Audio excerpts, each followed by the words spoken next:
Soren Kierkegaard. Diario de un seductor. Sua pasión predominante, la Jovin principiante. Don Giovanni, aria 1. Prólogo. No puedo ocultármelo a mí mismo. A duras penas domino la ansiedad que me atosiga en este instante. Ahora que, empujado por mi interés, decido transcribir, con mucho cuidado, la copia apresurada que, con riesgo y con mucho esfuerzo, conseguí entonces. El episodio, hoy como ayer, se me presenta, a pesar de todo, muy angustioso y lleno de reproches. Contrariamente a su costumbre, él no había cerrado la mesa del escritorio, por lo que su contenido se encontraba a mi disposición. Inútilmente intenté justificar mi actitud, recordándome que jamás había abierto un cajón.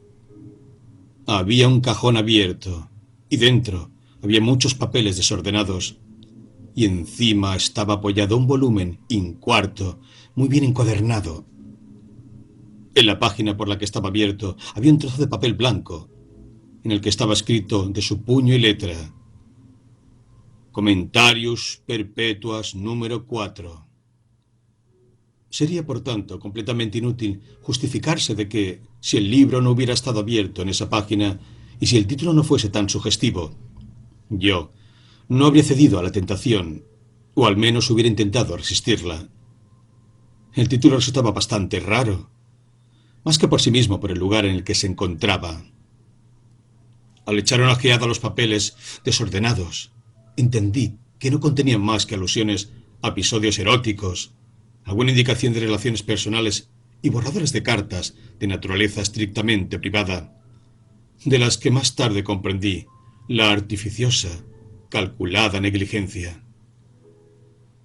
Si ahora, después de haber penetrado el interior tenebroso de aquel hombre corrompido, evoco el instante en que, con la mente tensa y los ojos abiertos, me acerqué a aquel cajón, siento una impresión parecida a la que debe sentir un policía cuando entra en la guarida de un falsificador y, curioseando entre sus cosas, encuentra en un cajón un montón de folios desordenados y pruebas de imprenta.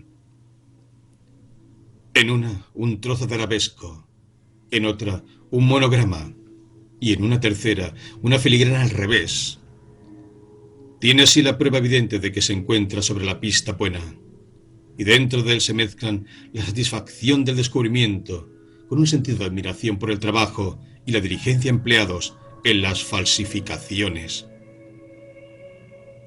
Para mí, por el contrario, era muy distinto, ya que no estaba acostumbrado a investigar delitos, y en ese caso no tenía ni siquiera un mandato policial. Habría deseado que se me hubiese manifestado la verdad con todo su peso, ya que me estaba metiendo por un camino ilegal. Pero, en ese momento, como sucede normalmente, me sentía no menos pobre de palabras que de pensamientos. Con frecuencia nos dejamos dominar por una impresión, hasta que la reflexión nos libera, y rápida y diligente su acción consigue penetrar lo imponderable desconocido. Cuanto más desarrollaba la facultad de reflexión, con mayor rapidez se concentra. Del mismo modo que un funcionario de aduanas está tan acostumbrado a controlar pasaportes de viajeros extranjeros que no se despista ante las caras más raras. Pero, aunque mi facultad de reflexionar está vigorosamente desarrollada, en el primer instante me quedé consternado. Recuerdo claramente, palidecí y me faltó poco para caer desmayado. ¡Qué angustia! Si le hubiese regresado a su casa y me hubiera encontrado desmayado, con el cajón en la mano. Pero una mala conciencia es capaz de hacer la vida interesante. El título del libro no me llamó demasiado la atención. Imaginé que se trataba de una recopilación de fragmentos, hipótesis bastante natural, ya que sabía que era muy constante en sus estudios. Sin embargo, el contenido era muy distinto. Se trataba ni más ni menos que de un diario, y además muy bien redactado. Aunque yo no considere, por lo que conocía de él anteriormente, que su vida tuviese mucha necesidad de un comentario, sin embargo no puedo negar, después de la ojeada que le he echado ahora, que había escogido el título con mucho gusto y precisión, con gran objetividad y estética en relación con él y sus circunstancias. Aquel título está en perfecta armonía con el contenido del libro, ya que su vida, efectivamente, siempre estuvo inspirada en el sueño de vivir poéticamente. Dotado de una sensibilidad muy desarrollada, él conseguía siempre retratar su propia experiencia. O sea, este diario no es históricamente exacto, pero tampoco es un relato. No está, por así decir, en indicativo, sino en subjuntivo. Aunque la experiencia se anote naturalmente como se ha vivido, y a veces también algo después de haberla vivido, sin embargo, está representada como si en ese instante tuviese lugar, y de una forma tan dramática que parece a veces que todo sucede ante nuestros ojos. Es muy improbable que, al redactar este diario, él haya tenido ante sí otra finalidad, como es incontestable, por otra parte, que no tiene solo interés para el autor del mismo. Si consideramos esta obra en su totalidad y simplicidad, no se puede suponer que tenga ante mí una obra poética, quizá destinada a ser publicada. Personalmente no tendría que temer que se publicara, ya que la mayoría de los apellidos son tan raros que no hay posibilidad de que sean auténticos. Sin embargo, pienso que los nombres son históricamente exactos, y quizá esto era para que él, más tarde, pudiese reconocer los personajes reales, donde los profanos se habrían equivocado por el apellido. Al menos esto ha ocurrido con la jovencita, a quien yo conocí, y de la que habla particularmente el diario, Cordelia.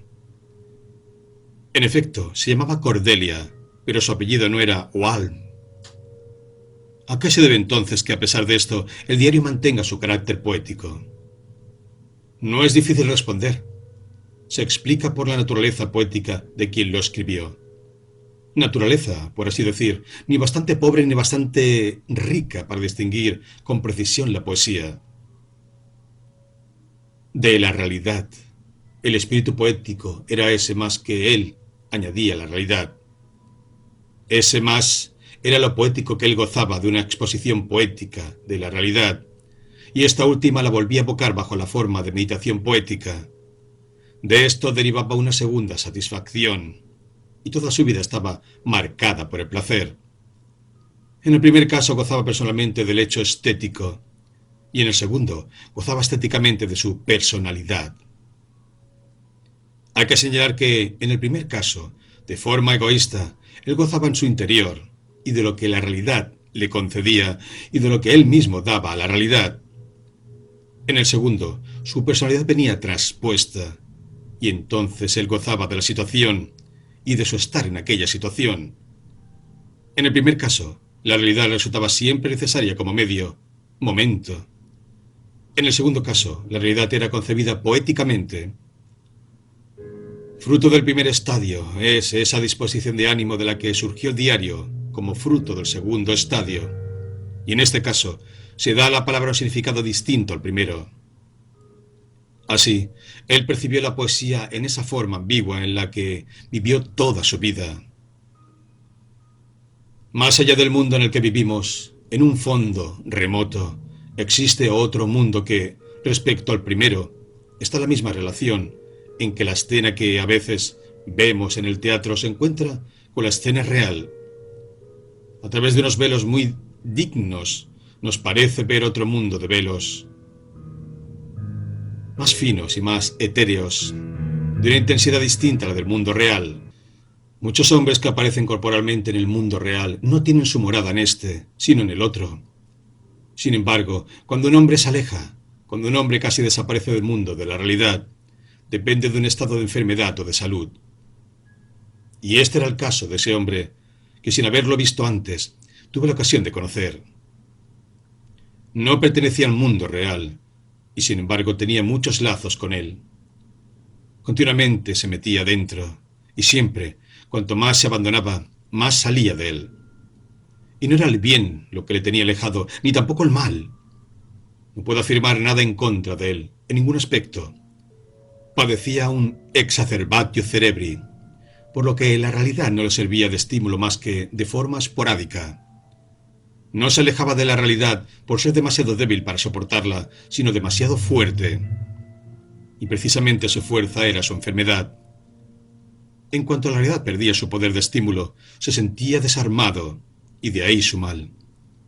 Y él tenía conciencia en el instante mismo del estímulo, y en esta conciencia consistía el mal. Conocí a la jovencita de cuya historia trata en particular el diario. Ignoro si sedujo otras, aunque seguramente podría deducirse de sus papeles. Parece que en este caso se le habría solicitado que tuviera otro comportamiento, algo característico en él, pues, a pesar de todo, estaba bien dotado espiritualmente para ser un seductor en la acepción común de la palabra. Del mismo diario se deduce que siempre mantenía cierta elegancia. No pedía, por ejemplo, más que un saludo, si el saludo era lo máximo que ofrecía la víctima designada, y no habría aceptado más a ningún precio. Valiéndose de sus dotes naturales, él sabía engatusar a una joven hasta atarla a su persona, sin preocuparse más tarde de poseerla en sentido estricto. Imagino que sabía llevar a una joven hasta el punto en que estaba seguro de que habría sacrificado todo por él. Llegado aquí, cortaba todo, sin que por su parte tuviese lugar la menor presión, sin que hiciera la más mínima alusión al amor, sin una declaración o promesa. Y sin embargo había llegado hasta allí, y de la conciencia de todo esto derivaba una doble amargura para la desgraciada, ya que ella no tenía nada a qué agarrarse y vagaba entre desesperados estados de ánimo en una lucha infernal. A veces, perdonándole a él, se reprochaba a sí misma, y más tarde se lo reprochaba a él. Y entonces, ya que solo había tenido lugar una relación en sentido impropio, se enfrentaba continuamente con la duda de que no fuera nada más que pura imaginación. Tampoco le quedaba el recurso de confiarse a alguien, pues efectivamente no tiene nada que confiar. Cuando uno sueña, les puede contar a otros su sueño, pero lo que ella tenía que contar no era un sueño, no, era realidad.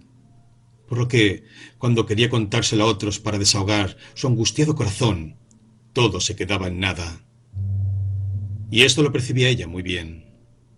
Si nadie podía entender esto, mucho menos podía hacerlo ella, aunque le oprimiera el peso angustioso de la duda. Las víctimas, por este motivo, eran muy singulares.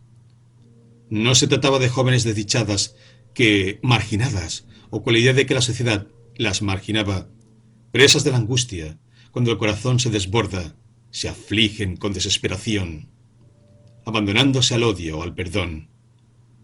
No se advertía en ellas ningún cambio notable.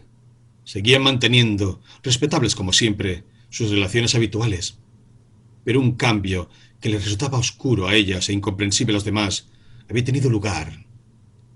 Su vida no estaba, como la de otras seducidas, quebrada, rota. Tan solo habían sido doblegadas en su intimidad. Perdidas para los demás, intentaban en vano encontrarse a sí mismas. Así como podía decirse que su caminar por la vida no dejaba huellas, ya que sus pasos eran tan regulares que podía controlar sus huellas. E imagino la infinita diligencia que prestaba a esto. Tampoco caía ninguna víctima en este transcurso.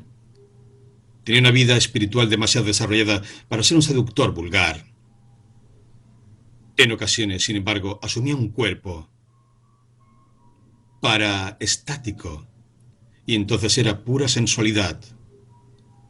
Además, su historia con Cordelia es tan complicada que incluso le resultó posible parecer él como el seducido. Y hasta la misma Cordelia podía tener esta duda, pues en este caso él supo dejar sus huellas tan poco marcadas que resultaba imposible toda comprobación. Él utilizaba a los individuos solo para estimularse y luego los dejaba a un lado, como los árboles se desprenden de las hojas. Él se rejuvenecía. Las hojas se marchitaban. Pero, ¿cómo juzgaba todo esto en su interior? Yo pienso que quien lleva a otros al error terminará cayendo en el error. No ha confundido a otros solo aparentemente, sino lo más profundo. Indicar a un viajero extraviado un camino equivocado, o sea, dejarle uno en su error, es una acción muy reprobable, pero nunca se puede comparar con conducirle a uno para que se pierda a sí mismo. Al viajero extraviado le queda, por lo menos, el consuelo del paisaje que cambia continuamente a su alrededor, y en cada recodo le nace la esperanza de encontrar por fin un camino de salida. Pero quien está perdido en sí mismo no tiene mucho espacio para dar vueltas. Comprende rápidamente que se encuentra en un laberinto del que no podrá salir nunca. Pienso que, un día u otro, podrá sucederle a él, pero en su caso será mucho más horrible. No puedo imaginar nada más tortuoso que un talento intrigante que haga perder la orientación y que, cuando la conciencia la despierta para intentar reorientarle, dirija contra sí mismo toda su agudeza. Su guarida de zorro no tiene muchas salidas. En el mismo instante en que su alma angustiada cree ver llover a través de la luz del día, se da cuenta de que es una nueva entrada, y como fiera aterrada busca continuamente salidas, pero solo encuentra entradas que lo llevan a sí mismo. A un hombre así no siempre habría que llamarlo criminal, porque a menudo le engañan sus propias intrigas y recibe un castigo mucho más terrible que un verdadero delincuente, pues, en realidad, ¿qué es el dolor de la expiación comparado con este delirio consciente? Su castigo tiene un carácter puramente estético, porque hasta el despertar de su conciencia le resulta un término demasiado ético. La conciencia se le aparece tan solo bajo la forma de un conocimiento superior, que se esteriliza como inquietud, y ni siquiera puede decirse que le acuse con toda propiedad, sino que le mantiene despierto y priva de todo descanso su estéril agitación. Y sin embargo, no es un loco, ya que la infinita multiplicidad de sus pensamientos no se ha petrificado en la eternidad de la locura. Tampoco la pobre Cordelia encontrará fácilmente la paz. Ella le perdona en lo más profundo del corazón, pero no encuentra tranquilidad, porque la duda renace en su alma. Ella rompió el noviazgo, ella fue el motivo de su infelicidad. Su orgullo anheló lo insólito. Siente entonces remordimiento, pero no tiene tranquilidad, porque inmediatamente su conciencia le dice que ella es inocente. Fue él quien, consciente de su engaño, sugirió esa conducta a su alma. Al fin odia. Su corazón encuentra consuelo en la meditación. Pero ella no encuentra tranquilidad, porque vuelve a hacerse reproches. Reproches por haberlo odiado y por haber pecado en ella. Reproches por ella, aunque engañada por la astucia de él. Se siente siempre culpable. Grave le resulta el engaño de él, pero aún más grave, nos atreveríamos a decir, fue la reflexión que él despertó en ella, su desarrollo estético, de tal forma que ella ya no puede prestar humildemente oído a una sola voz, sino escuchar varios discursos a la vez. Cuando en su alma se despiertan los recuerdos, ella olvida culpa y pecado, para evocar tan solo los instantes de felicidad, y volviendo a caminar por los momentos felices, se deja embriagar por una exaltación innatural. En tales momentos, ella no solo lo recuerda, sino lo evoca con una clairvoyance que demuestra hasta qué punto ella ha quedado plasmada. En esos instantes no aparece en él el criminal, ni tampoco el hombre noble. Ella lo percibe solo estéticamente. En una ocasión me escribió una nota en la que se expresaba así acerca de él. Unas veces él era tan espiritual que yo, como mujer, me sentía anonadada. Otras tan impetuoso, apasionado y seductor, que casi temblaba ante él. A veces parecía que yo le resultaba una extraña, mientras en otros momentos abandonaba por completo mis brazos. Pero luego, al abrazarlo, de repente desaparecía completamente y yo abrazaba simplemente unas nubes. Antes de encontrarlo, ya conocía yo esa frase, pero solo él me enseñó su significado. Y cuando la empleo siempre pienso en él, pues creo que es capaz de conocer cada uno de mis pensamientos. Desde mi infancia amé la música. Él era un maravilloso instrumento, siempre afinado, rico en tonos como ningún otro. Todos los sentimientos y estados de ánimo estaban fundidos en él. Poseía fuerza y delicadeza en el sentir. Ningún pensamiento resultaba demasiado elevado, ninguno excesivamente arriesgado. Sabía enfurecerse como una tormenta de otoño, pero también susurrar imperceptiblemente. No le dirigí una palabra que no buscara un efecto en él, pero no soy capaz de decir si él lo captó, porque me era imposible conocer el efecto surgido. Con un indescriptible, aunque misterioso y bienaventurado sentido de angustia, escuchaba esa música que yo misma evocaba y que, sin embargo, no evocaba. Una música con cuya dulce armonía él siempre sabía arrastrarme. Si esto era terrible para ella, la expiación sería mucho más terrible para él. Es algo que puedo intuir por el ansia que me atenaza y que a duras penas consigo dominar cada vez que me pongo a pensar en todo esto. También yo me siento arrastrado a aquella zona nebulosa, a aquel mundo de sueños, donde en cada instante hasta nuestra sombra suscita terror. Inútilmente intento liberarme. Lo persigo como un bribón que me amenaza, como un acusador mudo. ¡Qué cosa tan extraña! Él ha extendido sobre todo el velo del más profundo misterio, aunque quede un secreto. Todavía más profundo, yo soy un iniciado de su secreto. Sí, fui introducido de la forma más ilícita. Es imposible olvidar todo. A veces he llegado a pensar en hablar con él, pero ¿de qué iba a servirme? O me haría tal cantidad de preguntas, sosteniendo que el diario no es más que una tentativa poética, o me pediría que me callase, a lo que no me podría negar, por el modo como me inicié en su secreto. Nada consigue tanta seducción y maldición como un secreto. De Cordelia recibí una colección de cartas. Ignoro si son todas, pues en una ocasión me había dicho que había quitado algunas. Hice copias que quiero ahora intercalar en esta transcripción. No llevan fecha, pero, aunque la llevaran, no me habrían ayudado mucho, ya que a medida que el diario avanza, falta toda referencia al tiempo, y al final, con raras excepciones, desaparecen todas las fechas. Casi parece que la historia en su desarrollo adquiere una importancia totalmente cualitativa, terminando, a pesar de su referencia a la realidad, identificándose con la idea, por lo que toda colocación en el tiempo no tiene ningún significado. Lo que más me ha ayudado han sido algunas palabras que se encuentran en distintos puntos del diario, y cuyo significado yo no entendía al principio. Al ponerlas en relación con las cartas, me di cuenta de que eran el motivo fundamental. Por esto me resultará fácil ordenar las cartas, poniendo cada una donde aparece su motivo fundamental. Si no hubiera descubierto este indicio, habría cometido errores muy graves.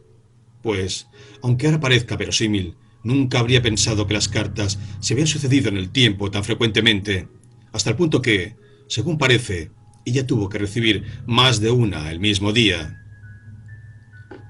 Si me hubiera dejado llevar de mi pensamiento, las habría espaciado más, y nunca habría sospechado el efecto que eligió esa apasionada energía para poder atar a Cordelia a la cima de la pasión. Además de la completa descripción de su relación con Cordelia, el diario se amplía con otras pequeñas descripciones. Y cada vez que se encuentra con una de estas, siempre aparece al margen N.B. Estas descripciones no están relacionadas con la historia de Cordelia, pero sin embargo me han dado una idea clara del significado de una expresión que él utiliza y que yo al principio interpreté de forma errónea. O sea, hay que tener siempre algún pretexto. Si yo hubiera tenido una edición anterior de este diario, habría encontrado un número mayor de lo que, de vez en cuando, al margen, él llama acciones in distance. Porque incluso él declara que estaba tan ensimismado con Cordelia que no tenía tiempo para mirar alrededor. Poco después de abandonar a Cordelia, recibió de esta un par de cartas, que él le devolvió sin abrirlas. También estas me las entregó. Ella misma las había abierto, por lo que puedo copiarlas. Jamás me dijo ella una sola palabra sobre el contenido, incluso cuando se refería a sus relaciones con Juan. Solía recitarme unos versos, creo que de Goethe, que según la disposición de ánimo, según el modo en que se reciten, pueden tener distinto significado. Gehe, Betsmale, die True, die Reue, kom nats dos. Las cartas son de este tenor. Juan, no te llamo mío, porque entiendo que tú nunca lo has sido.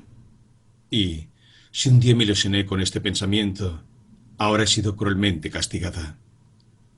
A pesar de todo, te llamo mío. Mi seductor, mi embaucador, mi enemigo, mi asesino, origen de mi desventura, tumba de mi dicha, abismo de mi desdicha. Te llamo mío y me digo tuya. Y si estas palabras un tiempo halagaban tu orgullo postrado en adoración ante mí, suenan hoy como una maldición contra ti, una maldición por toda la eternidad. No te regocijes con el pensamiento de que yo tenga la intención de perseguirte o de armar mi mano con un puñal y así merecer tu escarnio. Donde quiera que vayas, seguiré siendo tuya. Vete a los confines del mundo, seguiré siendo tuya. Aunque ames a 1000 mujeres, seguiré siendo tuya. Las mismas palabras que utilizo contra ti te demuestran que soy tuya. Tú te has atrevido a engañar a una criatura hasta el extremo de que eras todo para ella, hasta el extremo de que no habría deseado otra alegría distinta a ser tu esclava. Yo soy tuya, tuya, tuya. Tu maldición, tu Cordelia.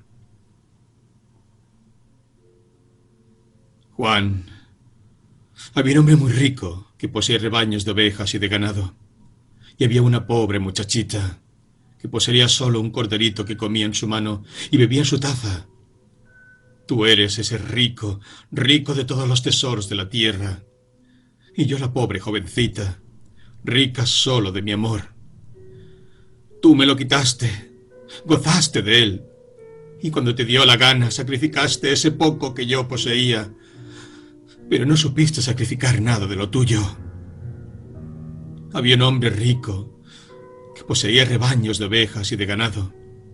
Y había una pobre muchachita que no poseía más que su amor. Tu Cordelia. Juan, no queda ninguna esperanza. Ya no se volverá a despertar tu amor. Sé muy bien que me amaste, aunque no sé qué me da esa certeza.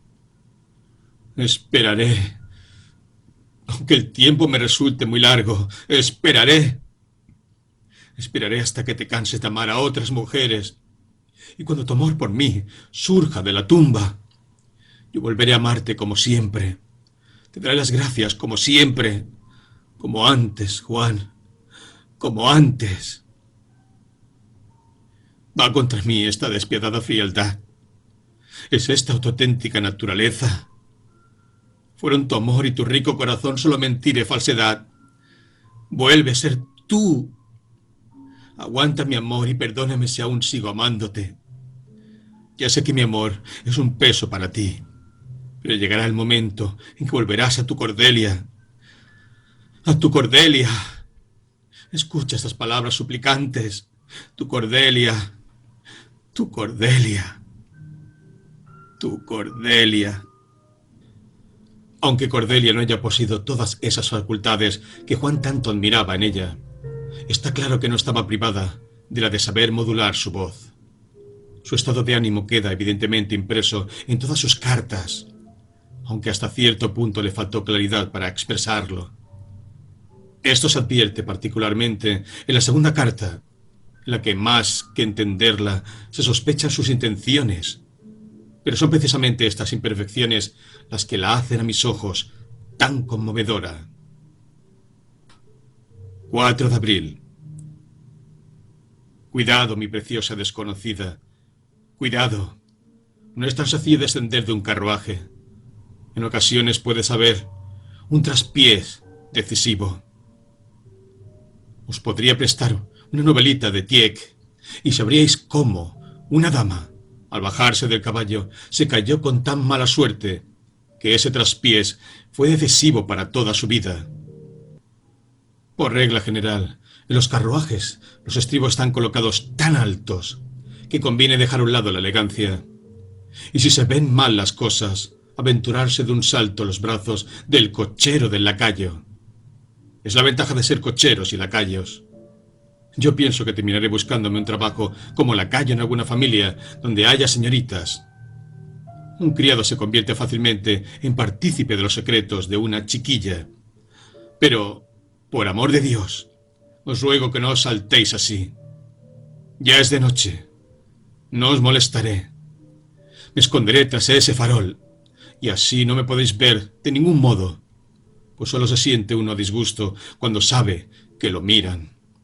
Y uno sabe que lo miran cuando uno ve... Venga. Por piedad del lacayo, que quizá ni siquiera seré capaz de realizar ese salto. Por piedad de la falda de seda. Ítem, por piedad de las enaguas. Por piedad de mí. Dejad que ese piececito delicado, cuya gracia yo admiré, se aventure en el mundo. Tened el valor de confiaros a él, pues encontrará un punto de apoyo. Habéis temblado unos instantes, porque parece ser que habéis buscado inútilmente dónde apoyaros. Sí, estáis aún temblando, incluso cuando el pie ha encontrado un apoyo. Venga, poned inmediatamente el otro pie. ¿Quién podría ser tan cruel de dejaros colgando en esa postura? ¿Quién sería tan ingrato, tan malvado que no persiguiera esa revelación de la belleza? ¿O por casualidad tenéis aún miedo de una indiscreción? No será del lacayo ni tampoco de mí, puesto que yo ya he tenido oportunidad de admirar ese piececito. Y dado que soy naturalista, he aprendido de Cuvier a sacar mis conclusiones. Venga, daos prisa. ¿Cuánto aumenta la belleza esta ansiedad? Y sin embargo, la ansiedad por sí misma no es bella, sino va acompañada de la energía para dominarla. Venga, ¿con qué aplomo se apoya ahora ese piececito? Me he dado cuenta de que las jóvenes con pies pequeños, por regla general, se apoyan con más seguridad que muchos otros bípedos bien plantados. ¿Quién lo iba a imaginar? La experiencia nos enseña que no se expone uno a gran peligro si al bajar o saltar queda pillada la falda. Sin embargo, es arriesgado para las jóvenes ir en carruaje, porque pueden correr riesgos. Se rasgan encajes y puntillas, y con ellos todo encanto. Nadie ha visto nada. En realidad, una figura en la penumbra ha aparecido envuelta hasta los ojos con una capa. Es difícil saber de dónde ha salido, ya que el farol alumbra directamente sobre los ojos. En el instante en que ibais a atravesar la puerta de la calle, lo habéis visto. En ese preciso instante, una mirada de lado da en la diana. Os ponéis colorada, se os inflama el pecho. Hay enojo en vuestra mirada y feroz desprecio. Y en los ojos, una plegaria y una lágrima. Ambas son muy hermosas y me adueño de ellas, porque tanto una como otra pueden estar dirigidas a mí. Pero yo soy malo. ¿Cuál es el número de la casa? Un bonito escaparate. Mi querida desconocida, quizá es muy indiscreto por mi parte, pero yo sigo por esta calle tan iluminada. Ella ya se ha olvidado. Cuando se tiene 16 años, cuando a esa edad feliz se va de compras, cuando se agarran con las manos objetos pequeños y grandes, uno está dominado por una alegría indescriptible y se olvida fácilmente de todo. Aún no me ha visto. Estoy en la otra punta del mostrador. De la pared de enfrente cuelga un espejo. Ella no lo ve, pero el espejo la ve. Con qué fidelidad ha atrapado su imagen, como un humilde esclavo que devotamente manifiesta su devoción. Un esclavo para el que ella tiene un gran valor, aunque él no tenga ningún valor para ella. Puede agarrarla, pero no abrazarla. Desdichado espejo que puede sujetar su imagen, pero no a ella. Desdichado espejo que no sabe guardar su imagen en secreto y esconderla a todo el mundo, sino que por el contrario solo sabe mostrársela a los demás, como ahora a mí. Qué tormento si también los hombres fuesen así. Y sin embargo, muchos hombres no poseen nada hasta el instante en que se lo enseñan a los demás, y solo agarran lo externo y no lo sustancial, y pierden todo cuanto esto último se revela. Así como este espejo perdería la imagen de ella si ella por un instante traicionara su corazón ante él. Y si un hombre no es capaz de poseer la imagen del recuerdo en el mismo instante en que se acuerda, debería intentar estar lejos de la belleza, y no tan cerca que un ojo mortal pueda ver qué bello es lo que posee. Pues, lo que el ojo de la cara ha perdido, él, alejándolo de sí, puede volver a fijarlo con la visión exterior. Pero esto también lo puede tener ante el ojo del alma, cuando no consigue ver el objeto porque está demasiado cerca, cuando los labios están pegados a los labios. Ella es muy hermosa. Pobre espejo, qué tormento. Por suerte no eres celoso. Su rostro es un óvalo perfecto. Tiene la cabeza ligeramente inclinada, de tal forma que, clara y arrogante, su frente parece alzarse sin que el pensamiento la surque sin arruga. Sus negros cabellos, finos y suaves, están recogidos. Su cara es como una fruta. Cada rasgo está suavemente pronunciado. Su piel, la siento con los ojos. Es diáfana como terciopelo. Y sus ojos, todavía no los he visto, ya que están escondidos tras la tira de seda de esas pestañas ganchudas como alfileres peligrosos para quien quiera penetrar en su mirada. Su cabeza es una cabeza de Madonna, pura e inocente. Ella se inclina como una Madonna, pero no se pierde la contemplación del uno, lo que da una variación a la expresión de su cara.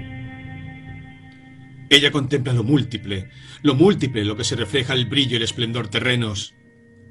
Se quita un guante y muestra al espejo y a mí una mano derecha blanca y perfecta como mármol antiguo, sin joyas, ni siquiera el liso anillo de oro en el tercer dedo. Perfecto. Levanta los ojos. Todo en ella se transforma, aunque quede invariado. La frente está un poco menos alta, la cara un poco menos perfectamente oval, pero más viva. Habla con el dependiente. Está alegre, contenta, locuaz. Ya ha elegido 2 o 3 cosas. Toma otra en la mano. Vuelve a bajar los ojos. Pregunta el precio. La pone a un lado bajo los guantes. Debe ser un secreto. ¿Un regalo para su amante? Pero ella no tiene novio. Sin embargo, ¡ay de mí! Muchas no tienen novio y tienen amante. Y muchas tienen novio y no tienen amante. ¿Tengo que renunciar a ella? ¿Tengo que abandonarla sin molestarle en su alegría? Quiere pagar, pero ha perdido el bolso. Probablemente dará su dirección. No quiero oírla. No quiero privarme de una sorpresa. Volveré a encontrármela alguna otra vez en la vida, y sin duda la reconoceré. Quizá también ella se acordará. No es fácil olvidar una mirada de perfil. Si me la encuentro de forma insospechada, será mi ocasión. Si no me reconoce, me daré cuenta de su mirada y así tendré la oportunidad de mirarla de perfil.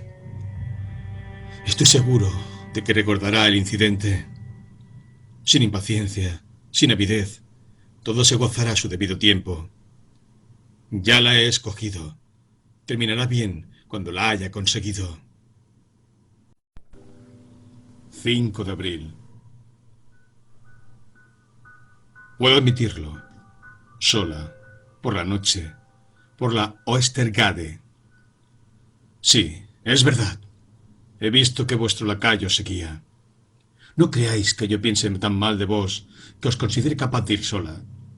No creáis que sea tan inexperto que no note, con un vistazo rápido sobre la situación, esa grave figura. Pero, ¿por qué tanta prisa? Es verdad que si una está ansiosa, se siente una aceleración del corazón, que no se debe a un impaciente deseo de volver a casa, sino más bien a un impaciente temor que atraviesa todo el cuerpo, como un escalofrío con su dulce turbación. Y por eso se acelera el paso. Pero a la vez es estupendo, impagable, ir así, sola, con el lacayo, que la sigue a distancia. Se tiene 16 años. Se ha leído algo. En realidad, novelas. Se ha pasado casualmente por la habitación de los hermanos y ha agarrado alguna palabra de un diálogo entre ellos y sus amigos. Una referencia a la Oestergade. Después, se ha vuelto varias veces a esa habitación para intentar, si es posible, pescar alguna aclaración más precisa. Inútilmente. Hay que, como corresponde a una jovencita mayor y crecidita, ser algo más práctica en este mundo. Si fuese posible salir sola, acompañada únicamente del criado. Sí, gracias. El padre y la madre estarían preocupados, pero ¿qué razón se puede aducir? Si hay que ir a hacer una visita, no es la ocasión adecuada. Es demasiado pronto, ya que he oído a Augusto hablar de 9 a 10 de la noche. Y cuando se vuelve a casa es demasiado tarde, y por tanto, como pasa siempre, conviene que nos acompañe un caballero. El jueves por la noche, al salir del teatro, era una ocasión propicia. Pero hay que ir siempre en carruaje, codo con la señorita Thompson y sus amables primas. Si al menos volviese sola, podía bajar el cristal de la ventanilla y sacar la cabeza fuera. Pero no hay que desesperar. Esta mañana me dijo mamá: ¿no has terminado ese bordado que estás haciendo para el cumpleaños de tu padre? Si quieres trabajar con tranquilidad, puedes ir hoy a casa de tía Jet y quedarte hasta la hora del té. Luego irá Jens a buscarte. En realidad, no era noticia muy agradable, porque en casa de tía Jet se aburre uno como una ostra. Pero sí podría volver sola a casa con en la calle a las 9 de la noche. Cuando venga Jens, le haré esperar hasta las 10 menos cuarto. Y luego, venga. Entonces solo podría encontrar a mi hermano o al señor Augusto, cosa nada deseable, ya que en ese caso probablemente tendría que seguirlos a casa deprisa. No, gracias. Es mejor ser libre. La libertad. Si pudiera descubrirlos antes de que ellos me vean a mí. Y ahora, mi pequeña señorita, ¿qué veis? ¿Y qué queréis que vea? En primer lugar, el sombrerito, que os sienta muy bien y armoniza perfectamente con la prisa de vuestra aparición. No es un sombrero, ni un gorro, sino una especie de cofia. Pero es imposible que lo llevaseis esta mañana al salir de casa. ¿Os lo ha traído en la calle o os lo ha dejado prestado la tía Jet?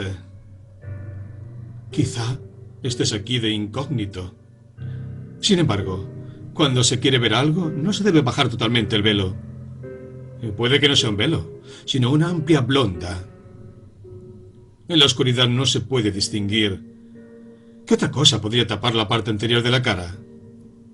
El mentón es muy elegante, aunque algo agudo. La boca, pequeña y entreabierta, depende de que vayáis un poco deprisa. Los dientes, blancos como la nieve. Los dientes son muy importantes.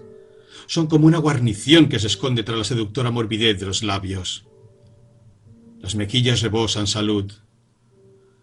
Si la cabeza se inclinase a un lado, quizás se podría penetrar bajo ese pelo o esa blonda. Pero, ¡cuidado!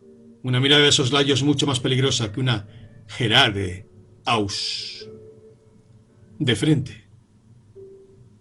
Es como en la esgrima. ¿Qué arma es más cortante? Más fina, más centelleante a sus movimientos y por tanto más traicionera que un ojo. Si uno se pone en guardia alta, en cuarta, como dice el esgrimista, y si se lucha en segunda, cuanto más rápida siga la estocada la guardia, mucho mejor. Es cuestión de una guardia muy rápida. El empresario acusa la estocada. Realmente ha sido tocado, pero quizá en un punto distinto al que pensaba. Ella avanza hacia adelante, sin temor y sin preocupación. ¡Cuidado! Viene un hombre por esa parte. ¡Bajad el velo! No permitáis que su mirada profana os contamine.